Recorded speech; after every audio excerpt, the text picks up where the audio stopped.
آپ سوچ سکتے ہیں 8 بجے ایسے اندھیرا چھایا ہوا ہے. پیرا فورس بنی. پیرا فورس کے اندر بہت سارے مسائل ہیں, لیکن بہرحال دیکھیں چیزیں شروع ہوئی ہیں, انشاءاللہ چیزیں بہتر بھی ہو جائیں گی. اگر شروع ہو گئی ہیں تو ہو بھی جائیں گی صحیح. لیکن اگر آپ اوور آل اکانومی کی بات کریں تو وہ چیزیں کچھ بہتر ہونے لگتی ہیں. پھر کوئی جنگ آ گئی, کبھی کیا ہو گیا, پیچھے انٹرسٹ ریٹ ابھی کل پرسوں انہوں نے بڑھا دیا 1 پوائنٹ.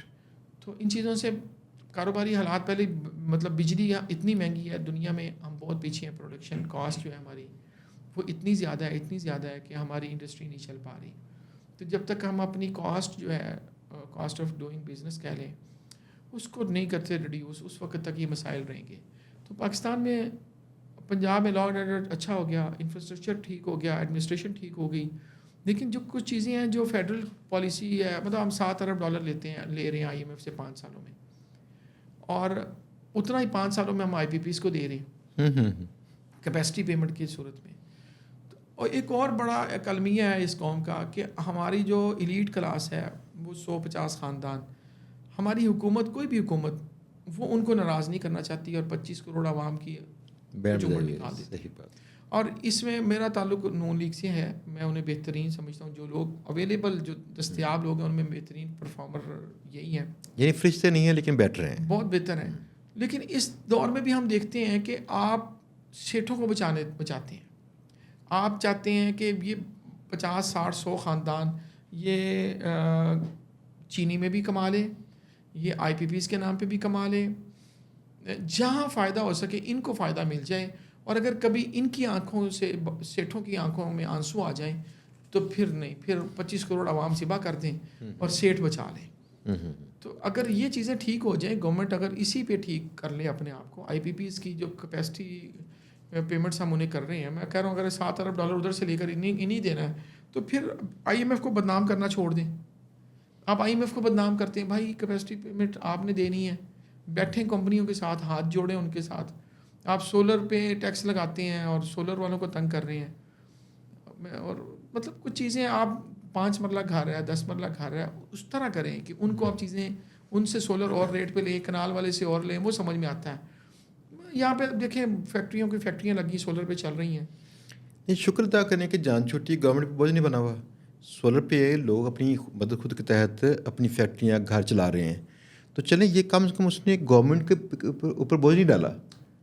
حالانکہ دیکھیں گورنمنٹ کے جو لوگ ٹیکس دیتے ہیں, چاہے ڈائریکٹلی یا انڈائریکٹلی, بنتا تو یہ ہے نا, گورنمنٹ ان کے لیے آسانیاں فراہم کرے. میں نے آپ کو بتایا کہ گورنمنٹ نا 12 15 20 خاندان ان کو ناراض نہیں کر سکتی. وہ روتے ہیں تو یہ خود روتے ہیں. اب جو چینی میں گھپلا ہوا ہے, اب چینی آپ دیکھ لیں, پیپلز پارٹی کا دور ہو, عمران خان صاحب کا دور ہو یا نون لیگ ہو, چینی میں جو اگر میں ایگزیکٹ کہوں تو 1 درجن خاندان ہے, ساری ملیں ان کی ہیں. آپ چاہیں بھی تو صبح مل نہیں لگا سکتے, پاکستان میں پابندی ہے. انہوں نے اپنے آپ کو اس طرح سیکیور کیا ہوا ہے چند لوگوں نے.